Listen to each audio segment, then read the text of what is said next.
Hello guys and welcome to the video. So today I'm going to be bringing you guys a beginner's guide to Trial of Ascension. Now I want you to note two words, and that is beginner's guide. So for some of us who have been playing the game for quite some time, a lot of these points are going to seem pretty obvious. But to someone who's just starting the game, they don't know too many of the mechanics. They don't know which monsters are good or bad. They're just kind of like building randomly. They're not quite, as used to this game as we are. We have a better understanding of this game compared to them. So just take that, into mind when you're judging this video. But at the end of the day, you're free to feel however you want. So let's actually get into the tips. So the first thing I'm bringing to you guys is monsters, or more specifically, monsters that you should be bringing into Trial of Ascension. These monsters, I've made a list of at least 5 of them, are monsters that will benefit you greatly. And not only will they benefit you greatly in Trial of Ascension, but they will also benefit you in other parts of the game, like dragons or giants, or even guild content or arena, just generally in more places than just this one place. Now, a majority of these are free to play, but there is one I would consider pay to win unit. Now, this pay to win unit, anything I would consider pay to win is something that you have to summon and just hope that you potentially summon it. So there's no other way to get it other than just getting tons of mystical scrolls and spam summoning. So like twins, twins and other 4 stars or 5 stars that, you can't fuse or get secret dungeons or whatever for are pay to win. That's what I would consider pay to win. So let's actually get into the list. The first unit I'm going to bring to you guys is Spectra, the Fire Griffin. This guy is an amazing unit for Trial of Ascension because he has good crowd control capabilities and can even dish out a fair amount of damage on his own. So let's actually get into the skills, and then we'll talk about how you obtain a monster like this and even how you rune it. So the first thing to note is his third skill. He sends out a gust of wind that has a 50% chance to decrease the attack bar of all enemies by 30%. In addition, he decreases their attack speed and attack power for 2 turns every 3 turns. So one thing you should note is that this is a turn-based game. For anyone who's new to this game, just for some reason, if you couldn't tell, somehow, this is a turn-based game. Whenever the battle starts, you'll notice that your attack bar is pretty much empty, or it has a little bit of like the yellow or whatever in it, and then over time it fills up every time someone takes their turn. So being able to reduce that means that you're controlling when the enemy moves. But not only that, he's putting an attack speed slow on the enemy, so that attack bar is filling up much slower. So your team is filling up their attack bar normally and moving quite fast, while the enemy is moving slower. So you're going to be able to get out much more turns. But even when the enemy does move, he's also placed an attack power break on the enemy, preventing them from doing a lot of damage. This is going to definitely help with not only the early floors and preventing those enemies from moving, but even those much higher difficult floors. And even in the boss stages, preventing those bosses from moving and just killing your units. This can really change the tide of a battle, prevent your units from dying. This third skill alone makes him more than worthy to be put on the top of this list. But, that's not all to his kit. His second skill is called Special Assault, and it inflicts damage proportionate to the enemy's max HP every 2 turns when fully skilled up. This is big. Again, when you start getting to the higher floors of Trial of Ascension and you start facing much more difficult bosses, I've seen him do as much as 20, 30, even 40,000 damage. Especially when you set him up right and you do defense breaks and all that stuff. This guy can do big damage. So you have a tanky monster that controls the enemy team and can do big damage to the bosses. You can use this guy for super safe teams, or even go in and just come in with a nuking team and just have this guy prevent units from moving. He's a great monster all around. Now, the way you would build this guy is, at first, when you first start the game, go Swift Energy, Speed, HP. But when you start getting your hands on some runes, maybe switch that slot 4 to crit damage and then go Swift Blade. Swift is obviously the 4 runes speed set, and Blade being the 2 set for crit rate, right? The reason you would go crit damage is because he's on his second skill, he's doing damage based off the enemy's max HP. You can get out quite a bit more damage if you build him speed, crit damage, HP. But the reason I suggest to you at first to go speed HP is because you want him to survive more than anything. At the end of the day, you're bringing him for his third skill, not really for his second skill. The second skill is just an added bonus for new players. Later on, you will want to build him crit damage for sure. The way you obtain this monster is you can get him through unknown scrolls, mystical scrolls, or even secret dungeons. The next unit on this list is Verde, the Fire Vampire. He is an amazing attack bar booster, which will help you guys clear Trial of Ascension really quickly. So if we take a look at his passive, Boiling Blood, your critical hits increase the attack bars of all allies by 20%. And then when you look at his skills, he has multi-hits or 2 hits on every single skill. So he's going to be boosting the attack bar of all allies by 20% every hit, or aka 40% every turn if he lands those critical hits. Now, when you're matching him with Spectra, which again, we already acknowledge that Spectra will slow all the enemies, being able to slow all the enemies and prevent them from taking turns while you yourself are taking tons and tons of turns because of Verde heal or Verde heal, it is just amazing. Now, the way you would build this guy is Swift Blade or Speed Crit Rate HP. At first, I would again recommend going Speed Crit Rate HP is because you want him to survive. You're not going to really have him as your big damage dealer. You can later on. Most people tend to build him as a damage dealer later on, but Speed Crit Rate HP is how you want to start off. And then when you start getting better runes and you start farming more, do switch him over to Speed Crit Damage Attack so he can deal much more damage, make him faster. And one thing to note about this guy is to give him 100% crit rate. You do not want him to not crit. If he's not critting, he's useless in the fight. He has to crit to proc his passive. Now, the way you can obtain this guy is you can obtain him through mystical scrolls and legendary scrolls through basic summoning, but one of the easiest ways to obtain him is to go to the fusion hexagram and fuse him yourself. So the next unit on this list is Vermos, the Dark Ifrit. Now, Vermos is good for quite a few reasons. He has good crowd control, he cleanses, he heals, and he pushes the attack bar, and has an amazing leader skill. So starting off with his leader skill, he increases the HP of ally monsters by 33% anywhere you go. Guild Wars, Arena, Trial of Ascension, Dungeons, and Kairos, anywhere you bring him, he increases the HP by 33% for everybody. His second skill, he attacks all enemies to inflict damage that's proportionate to the enemy's max HP, and stuns them with a 40% chance.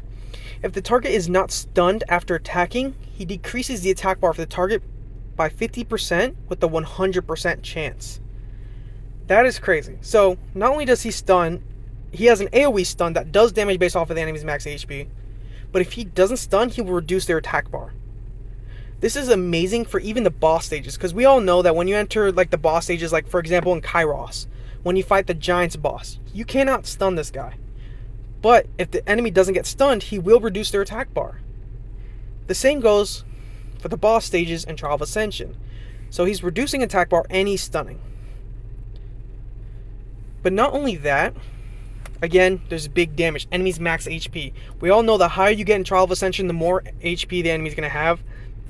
So when you're mixing this with units like Spectra and Verde, you're going to have not only a tanky team that takes a lot of turns, but you're going to be able to dish out quite a bit of damage yourself.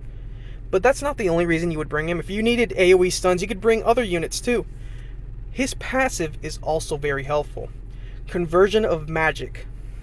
Removes a harmful effect except in ability effects. This would include stuff like stuns or freezes or whatever. On all allies each turn, and the allies will recover their HP by 5% for each harmful effect removed. In addition, your attack bar increases by 15% for each harmful effect remaining on the ally after attacking each turn. So even if your allies do get stunned, if he can't remove the stun, which he can't, at the very least the allies will recover their attack bar by 15%. So when you're mixing that with Verde and Spectra, there's just so much turns being taken while preventing the enemies from taking tons of turns, being able to heal, being able to cleanse stuff like defense breaks, attack breaks, slows, all that makes Vermoss an amazing unit. So Vermoss can dish out damage, a decent amount, crowd control the enemies, and heal and cleanse and boost the attack bar. This guy's an amazing unit. You can obtain him through the fusion hexagram.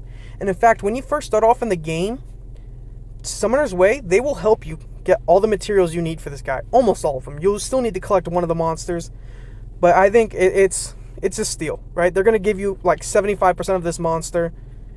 Aim for this guy. So the next unit on this list is Sigmar, the Water Phoenix. Now this guy isn't too well liked by a lot of people anymore. Vermoss is definitely the more popular fusion, and even I agree with that. Vermoss is much better. If you have to choose between Vermoss and this guy, Vermoss is the clear, 100% of the time choice. You always aim for Vermoss. But if you, for some reason you did aim for Sigmar, don't worry, Sigmar still has good usage. He has a good leader skill that you can use in dungeons, especially in Kairos, or more specifically Kairos, only in Kairos.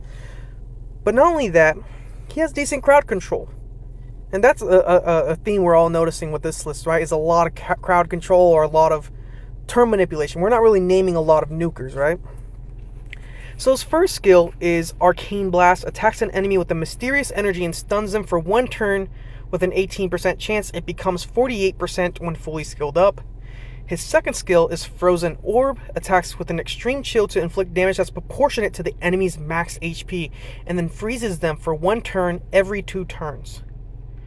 On his third skill, it's Ice Volcano. Attacks all enemies with an exploding ice volcano, inflicting damage based off of their max HP, and decreases their attack power for 1 turn, and freezes them for 1 turn every 4 turns. Now his crowd control isn't that great, but he does have 2 skills with crowd control, and he gives much more damage. If you feel like you could bring like Verde, Spectra, and then him, he will definitely work. He will still do his job. He will do a good amount of damage. He'll crowd control the enemy if he can't completely kill them. He's still reliable, right? Now, of course, he's not as good as all the other units on the list, which is why he's this far down, but he's still a reliable unit. You can fuse this guy just how you would Vermoss. Again, pick Vermoss, though. And the way you would build this guy is speed, crit damage, HP. Eventually, you will go to speed, crit damage, attack, and then you go to attack, crit damage, attack, whichever one. I still suggest you keep slot 2 speed. You want a unit to be fast. And you would start off with a swift blade set, but then I would eventually move to a fatal blade set, just so he's dealing more damage, because at the end of the day, he does damage. But, it's Sigmar's. The final unit on this list is Tyron. Now, I don't think Tyron is below Sigmar's. I think Tyron is definitely better than Sigmar's. But the reason I'm having him last on the list is because I would consider him more pay to win than anything. You can still obtain this guy for free when you first start out in the game and you go through Summoner's Way. There'll be a Nat 4 selection event, which I've talked about that in a different video. I have it up on screen somewhere. Go check out that video. I would select either Tyron or Lucian from that event. If you do happen to select Tyron, Tyron is an amazing unit. He has good crowd control, and he even has a speed lead, which you can use everywhere. So let's actually go through his skills. His first skill is Spirit Throw. He throws a small spear at the enemy and increases your critical rate by 30% at the next turn if you get a critical hit. The wording is so weird. I think this skill, it means nothing, right? His second skill, though, attacks all enemies with the Cyclone 2 times. Each attack has a 40% chance of increasing the enemy's chance of landing a glancing hit for 2 turns. Also reduces the attack bar by 75% if you attack an enemy under the decreased attack speed effect with each attack every 3 turns, and you can increase the harmful effect rate by 10% when fully skilled up. Now, again, in combination with units like Spectra and Verde, if Spectra goes first, which most likely he will, do note that Spectra puts an attack speed slow. If you remember that, he puts an attack speed slow. So in combination with that, he will be reducing the attack bar of the enemies by 75%. So you'll, in combination, again, Spectra, then Tyron, the enemies will be at 0% attack bar while you guys are already getting your next turn up. So you can get 2 full rotations with this combination. Again, it's a deadly combination. His third skill attacks all enemies with a hailstorm to decrease their attack speed for 2 turns, and then freezes them for 1 turn every 4 turns when fully skilled up. So 2 crowd control skills. And by the way, I didn't mention the second skill with the glancing hit. So he can put glancing hit on the enemies, which an enemy with the glancing hit is highly likely to land less critical hits and all that stuff. I'll put the description of glancing hit on the screen somewhere. But so you're taking less damage, you're preventing the enemy from even moving, reducing their attack bar. Second skill, you're slowing the enemy down with the attack speed decrease, and you're freezing them for one turn. And his leader skill increases the attack speed of all ally monsters by 19%, so you're moving even faster. The way I would build this guy is Despair Energy at first. I know people are going to be like, oh, you should build Swift Energy. At first, when you're starting out in the game and you're trying to use this guy to beat Trial of Ascension, Despair Energy all the way. Because not only on his second skill does he have an AoE multi-hit, but he has 2 AoEs. And I think a Despair set, when you have that 25% chance to stun off of that set, it's just another chance to crowd control the enemy. And throughout this list, you've seen tons, pretty much throughout the entire list, crowd control. Preventing that enemy from moving, preventing that enemy from even taking a turn is one of the biggest things when you're trying to beat Trial of Ascension for the first time. If you're just allowing enemies to take their turns and attack you, you're going to be taking just tons of damage left and right, and that's not a good thing. If you can prevent that enemy from even taking its first turn, you're going to win a majority of these fights. And I promise you, go into one of these fights with some of these units, you're going to be winning fights with ease. But that's generally the list. We can start moving on to the second tip of this beginner's guide. Step number 2 is to prepare. Now, not necessarily just prepare. That's pretty obvious. You're going to prepare for each stage. But there's miniature things in that tip right there. It's look at the strategy info. Look at the boss info. Now, the strategy info might not be too helpful for a new player. I mean, most people are using the same monsters. They're using like Verde. They're using Occult Girls. They're using a lot of 5 stars and 4 stars and LDs that you probably don't have. But when you look at the boss info, you can kind of get an idea of what the theme of the boss fight is. If a boss has tons of continuous damage debuffs in their skill set or in their kit, the boss fight is probably going to be all about dots, which would tell you, hey, I don't want the enemy to place tons of dots on me because I know what dots do. Dots decrease my HP by 5% every turn, so if they're just placing tons of dots on me, I'm going to die slowly each turn. So maybe bring immunity. There are other stages where people are losing tons and tons, and they just can't seem to get past a stage. One of these stages that are notorious for preventing players from, getting into the higher floors is stage 94. I believe that is the stage with all those Monkey Kings. Now, those Monkey Kings can be brutal, I won't lie. But it's like, we know that it's the Monkey King in this stage. What do we do? Let's go to the monster collection. Let's see what we're actually losing to, right? Let's see what the monster does and how can we prevent it. So, again, we're going to look at the Water Monkey King, Shi-Hao, or Shi-Ho, whatever.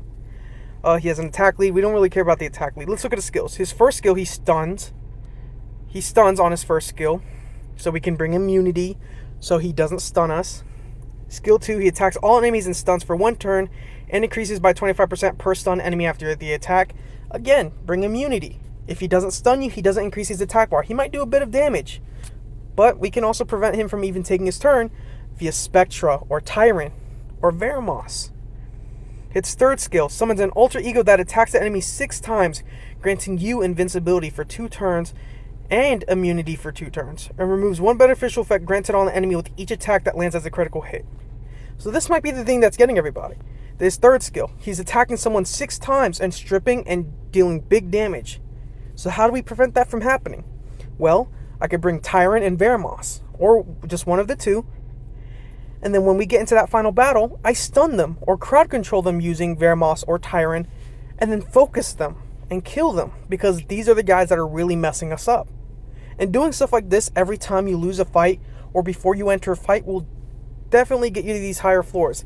I know this is pretty obvious, but you'll be surprised by how many people just get stuck and then they cry out for help and they just don't really do anything.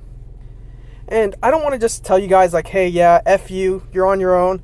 But it's just like, you need to also be able to have a little bit more like, do a little bit of your own research, right? It's just, hey, I'm losing to these water monkeys. Why are they so difficult?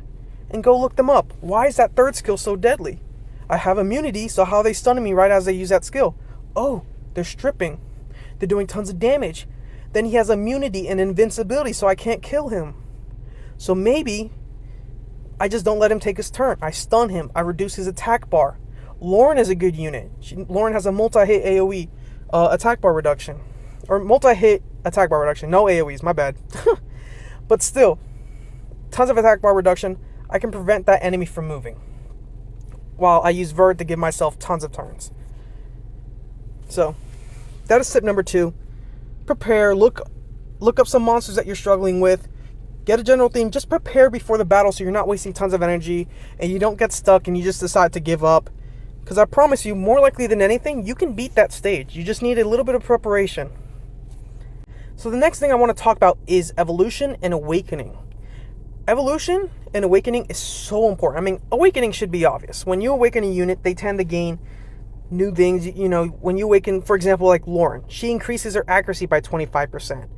And it even says right here, greatly increases basic stats. But what about evolution? Why is evolution so important? It's because of the main stats. And again, this is pretty obvious to older players, but when you're new, you may think, oh, okay, they're a 5-star. It's not that big of a difference. It is a massive difference. So we're going to take a look at Talia. She's a twin. I have fun with the twins, right? If I have twins, I'm going to have fun with them, right? So her stats are whatever, right? But note this. Look at her HP, attack, and defense. These are going to be one of the most important things about her. HP, attack, and defense. 6.7k, 573, 428. We look at just the top guy, right? What is his stats? 9,000 HP, or 9.2k. So almost 3,000 HP difference. 3,000 HP is a lot. 200 attack difference, 200 defense difference. Or almost 200. It's 100 actually in defense. But you're talking about, you're taking more damage. You have less HP to survive off of, and you're even dealing less damage. When you look at your runes, and your runes are attack percent, or HP percent, or defense percent, they're scaling off of your base stats. So when your base stats are low, these runes aren't doing too much for you. Now, you can get past a lot of these stages with a 5-star, no doubt. But for some of you, I know some of you probably are running with 4 stars when you're going through Trial of Ascension for the first time. Evolve these 4 stars. It doesn't take that much work. If you guys need an evolution fodder video, I'll make one. But look at this. Water Ivor. She probably caps out at around 5,300 HP at level 4. Or at 4-star, right? What happens when she's fully evolved? She has 10k HP. Fully awakened. Fully evolved. 6-star. 6-star, she has 10k HP. Versus 4-star, she has about 5.3k. That is 5,000 HP. And when you're talking about, again, your runes, or not this one, when your runes are going based off of your HP, it's just like less base stats, less main stats to help with these runes. You're just not going to be able to take a lot of damage. So you're probably getting up to floor 70, floor 50, whatever, and you just can't survive. The boss is just nuking every single one of your monsters. Your nukers are not doing enough damage. Your supports aren't living, and they're not healing, they're not doing anything because they're just too squishy. You need to evolve your units.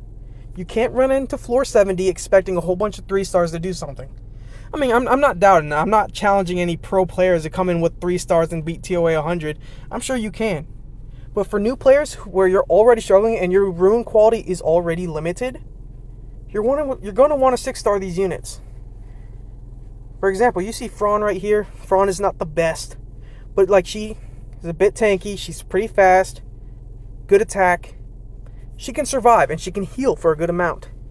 Evolve your units, awaken your units. I promise is going to be the best thing that happens to you. This might actually be the reason for a lot of you losing. But let's get on to the next tip. Tip number 4 is about defense, aka bring a very defensive team. When you start getting to these higher stages, the damage you're going to be receiving from a lot of these monsters is massive. And preventing these enemies from moving is going to be way too hard for some people. And when you're getting to these higher stages, and especially stage like 94, like I mentioned earlier with those Monkey Kings can really mess you up. I've seen those Monkey Kings come in and just like kill one of my nukers in one go. And it's like, I wasn't prepared for it. And I'm struggling with that stage. And what I find is after a while, I start bringing more defensive teams, more tanky teams that can still dish out a bit of damage, but can also take tons of hits. And I end up winning those stages. And yes, it takes a little bit longer, but it's generally better to bring very tanky units. The runs may take longer, but it's more guaranteed. You're more likely to win. So think about it like this. Let's say I bring Tyron, Spectra, Verde, Thrawn, and Lauren. Or I can switch out like Verde or Spectra or whomever. Let's say I take out Tyron, right? And I put Thrawn as the lead. And I put Crow in. Crow, every time I get to stage, like again, in stage 94, I get to the boss stage or to the Monkey Kings. The Monkey Kings aim for this guy. They kill Crow. And it's like my nuker's gone. My damage dealer is gone. Now all I have is 4 units, which they're going to be taking much more damage because there's 1 unit that's gone. And I'm dealing less damage. So how can I beat this? Maybe I don't bring Crow this time.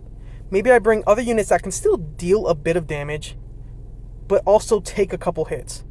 So how about I bring Vermos and I put Vermos as the lead. Vermos has an HP plus 33% lead. What if I bring Tyron? Again, all these units are going to be able to take hits.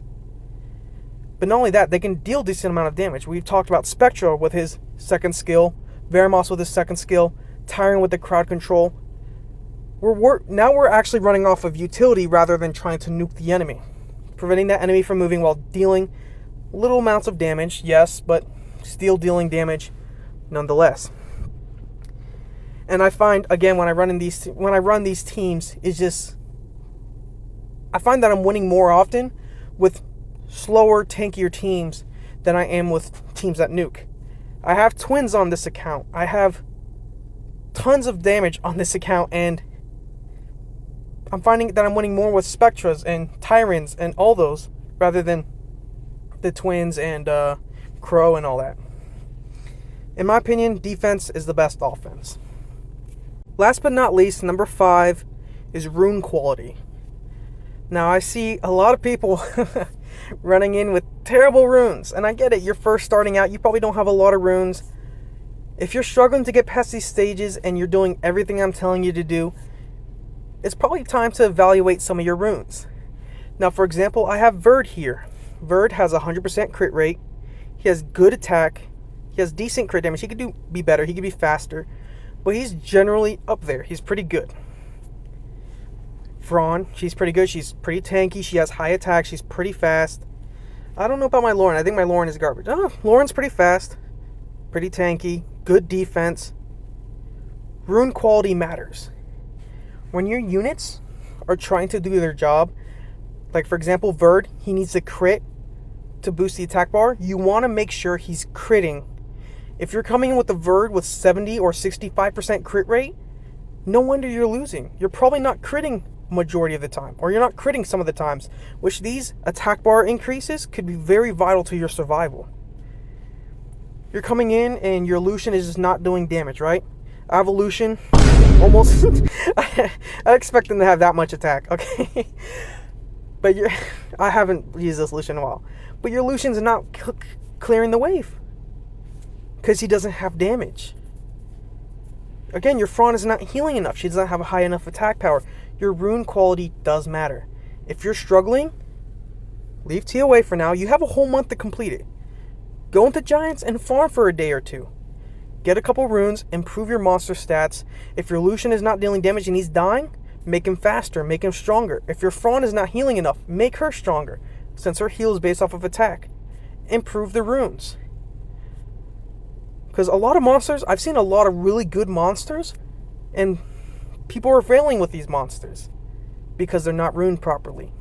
The rune quality matters. Substats matter. I have a whole video off of rune stats and everything you need to know. It's a whole rune guide. I suggest you go watch that video. I have it somewhere on the screen. Go watch that video. But the rune quality matters. But these are all the tips I have for you guys, the clear trial of Ascension. I know that a lot of these were pretty basic tips, but these tips actually do mean something. Go in there, use some of these monsters, Spectra, Verde, Fraun, Veramos, whomever. These monsters are really good for a reason. They work. The strategy info, the boss info, look up these monsters. Maybe it'll help you clear these stages. Evolution and Awakening. Get these monsters awakened. Get these monsters to 6-star. There's a big stat difference. Run defensive teams. Sometimes nuking is not always the best option. And again, rune quality. Get good runes. Runes that actually match a unit's kit. But I thank you guys so much for watching the video. And I'll see you in the next one. Peace.